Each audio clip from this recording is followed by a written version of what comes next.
Hey guys, it's Bree here at Blossom and Branch Farm, and today we have a ton of harvesting to do. It is peony season, and we are also just doing lots of stuff around the farm. I always start by putting on sunscreen.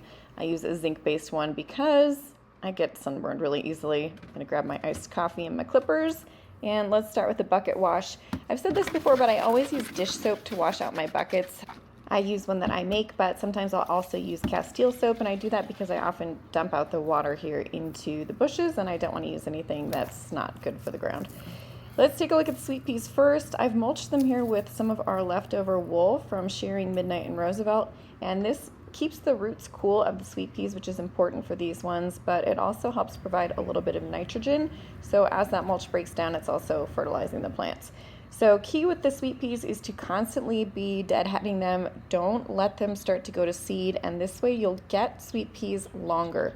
We also have these guys planted in afternoon shade. You can see they're kind of under this really big elm tree, and so it gets morning sun and then we get afternoon shade. This helps keep our sweet peas producing longer because they do like a little bit cooler temperatures. So I like to harvest them at this stage when they still haven't all fully opened, but I'll usually get a big bouquet like this a couple times a week off of just a little sweet pea trellis, and they're really easy to arrange. So what I like to do is I just cut them all to about the same length, and I just pop them right into a glass of water. You don't have to do anything really fancy with sweet peas to make them look amazing, and they smell so good.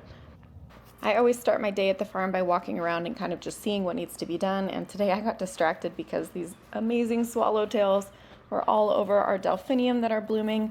We have a lot of Rocky Mountain penstemon and some purple salvia over in this area of the garden, and so these swallowtails are always all over this area. You can see these two enjoying these blue delphinium, and there's also tons of bees on this Rocky Mountain penstemon that you see here on the left.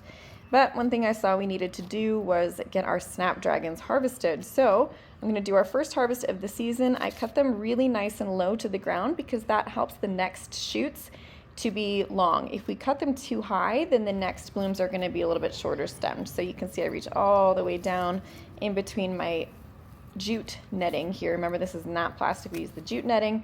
And then I pull it up and I strip off all the leaves, and that's how I harvest my snapdragons. I like to do it before they're fully open, so only when the lower blooms on the snapdragon are starting to open, but not all the way up to the top. If we wait that long, then it's a little bit too late to harvest them and the vase life isn't very good. So I strip off all those leaves just because that helps keep the water clean when we do put them into a vase. And I'm just gonna go ahead and go through and see what I can get. This is a new variety that I'm growing this year. It was from Johnny's Seeds, and it's called Double Frappe Light Pink. They are just so pretty.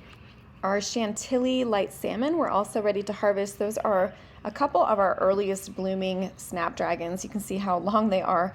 Actually, they're even a little bit longer than I need. And if I leave snapdragons with the tops kind of flopping out of the bucket, they get a little bit bendy, so I'm going to go ahead and give them a little trim so that they sit right at the edge of the bucket. Next up, we had to do some weeding on the Lisianthus row.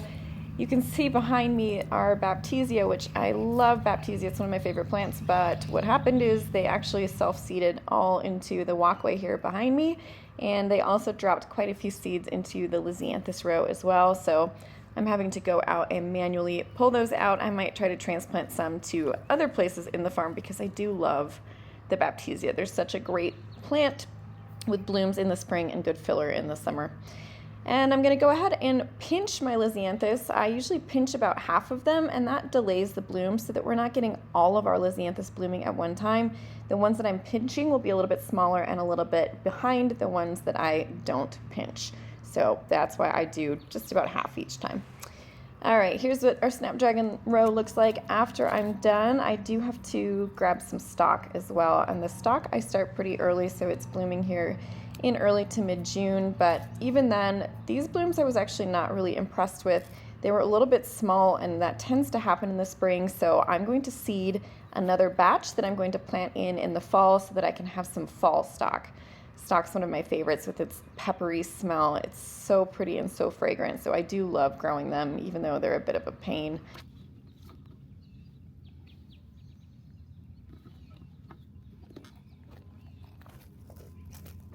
Next up, I'm going to go ahead and harvest some of these foxglove. Now, these are a perennial foxglove, so these are about 4 years old now. And they do bloom every other year, but they're ongoing. So a lot of the other foxgloves that we've grown before are short-lived perennials, so they only live 2 years. These are, again, a perennial foxglove, so they keep producing for many years. And you can see they're looking quite nice. I do like to harvest them before the lower ones start to fall off. I like to harvest when they're still nice and tightly closed up at the top. And I often get a lot of questions about foxglove because they are toxic, but quite honestly, a lot of the flowers that we grow are toxic. The sweet peas that we harvested first are also toxic. So I just usually let people know if they're buying them, not to let their animals near them, and they can always take them out if they want to. I strip the leaves from those ones as well, pop those into buckets, and we're gonna move all that to the cooler.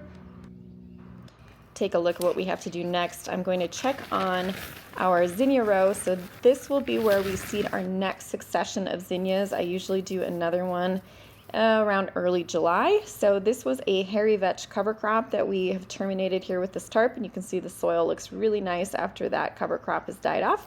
So we'll just plant the zinnia seeds right into that residue, and it'll have a nice mulch built in. But speaking of zinnias, I'm gonna move this bag and my bucket over here because we need to do some work in the zinnia row. I do like to pinch all of my zinnias, so unlike the Lisianthus where I only pinch about half, with my zinnias I do like to pinch all of them. And the reason that I pinch them is because that creates that branching from lower down on the stem. And zinnias are great because they are a cut and come again flower. So Lisianthus for me, usually I only get really one good flush out of in my zone, but zinnias I will continue to get blooms, which is why I am pinching all of these.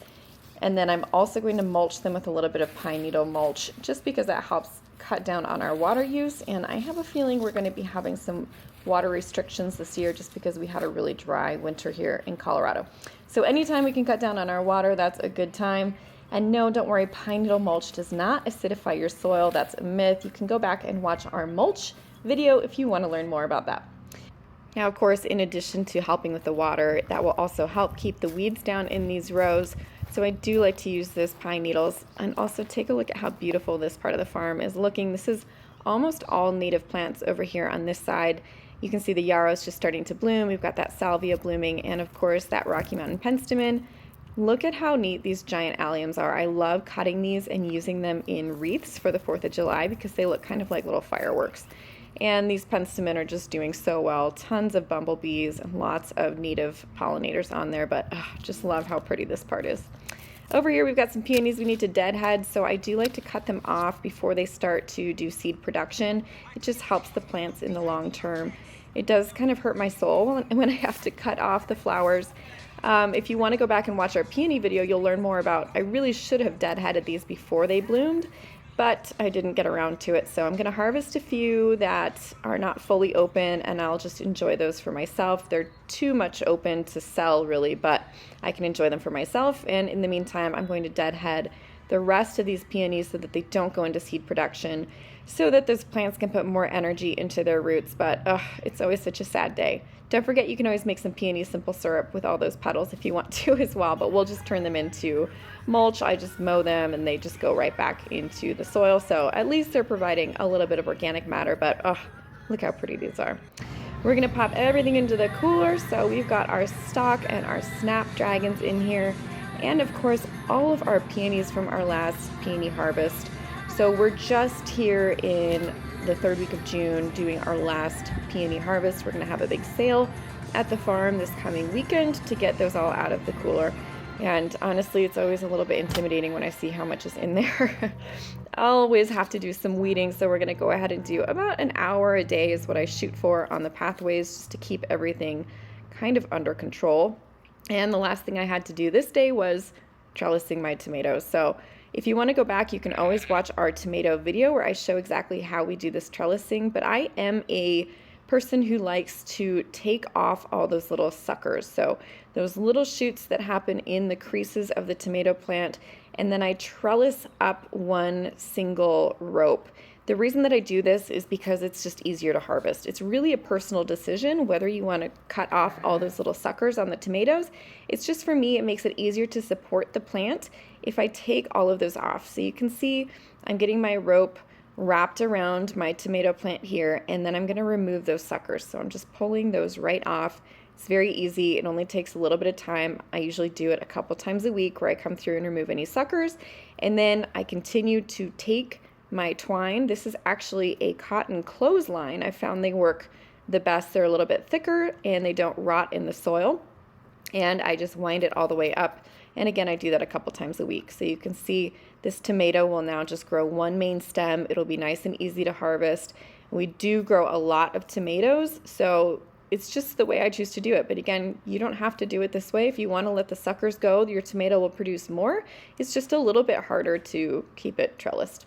Those are all of our tomatoes there, and our lavender is just getting ready to bloom. That's it for today. Next week, guys, I'm going to take you around and show you what we're doing with these roses to keep them healthy.